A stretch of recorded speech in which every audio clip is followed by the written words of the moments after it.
वो उनकी कितनी प्रशंसा की जाए। उनके विषय में संक्षिप्त परिचय यही है कि वो पंजाब प्रांत में उनका जन्म हुआ था। जन्म तो बहुत लोग लेते हैं और मर जाते हैं, लेकिन कोई व्यक्ति अपने कार्यों से एक ऐसी छाप छोड़ देता है जो अविस्मरणीय होती है, जो भुलाए नहीं भूलता। वो साधारण किसान परिवार में उनका जन्म हुआ था। कोई बहुत बड़े राजनेता नहीं थे। अपनी योग्यता के बल पर उन्होंने शिक्षा विदेशों में प्राप्त की और उसके बाद में उनका नाम संसार में एक प्रसिद्ध अर्थशास्त्री के रूप में लिया जाने लगा।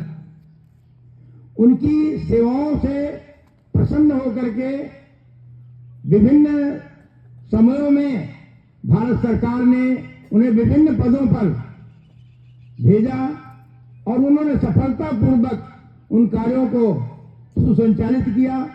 संसार में उनकी एक यश, एक ख्याति सब जगह फैल गई।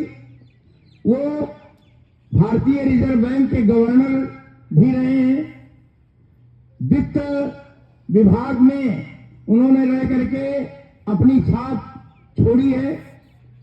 आप जानते हैं ये आधार का जो कार्य है उन्होंने ही संचालित किया था।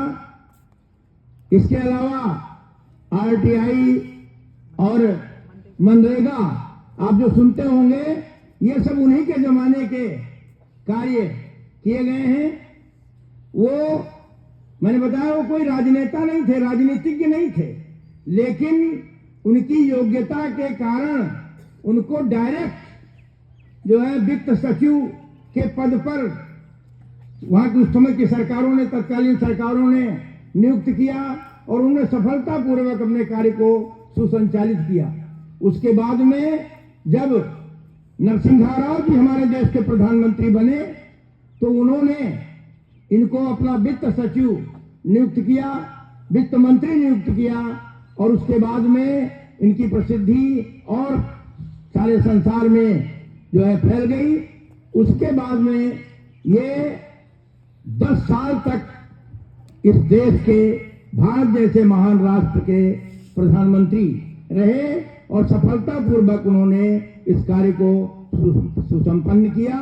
अच्छे व्यक्ति के रूप में, बहुत सीधे सरल व्यक्ति के रूप में उनकी ख्याति संसार में है। लेकिन वो कभी भी विदेशियों के आगे, जैसे विदेशी लोग नहीं चाहते थे कि वो अर्थ धन की दृष्टि से वित्त के रूप में भारत जो है एक अच्छा राष्ट्र बने, लेकिन उन्होंने एक वित्त मंत्री के रूप में और प्रधानमंत्री के रूप में उन लोगों की कोई परवाह नहीं की और अच्छे से उन्होंने देश में अपने आर्थिक जो विकास था उसको पूरा करने का प्रयास के रूप में भी उन्होंने अच्छे कार्य सुसंपन्न किए।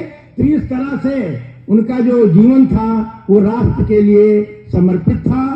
आज वो हमारे बीच में नहीं है। सारा राष्ट्र उनके निधन से हतप्रभ है। सारा राष्ट्र उनके निधन से दुखी है।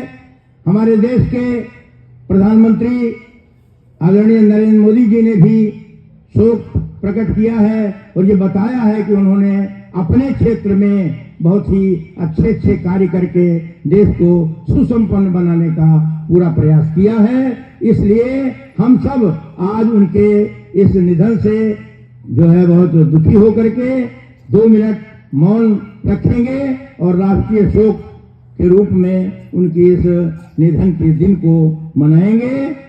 अब सावधान।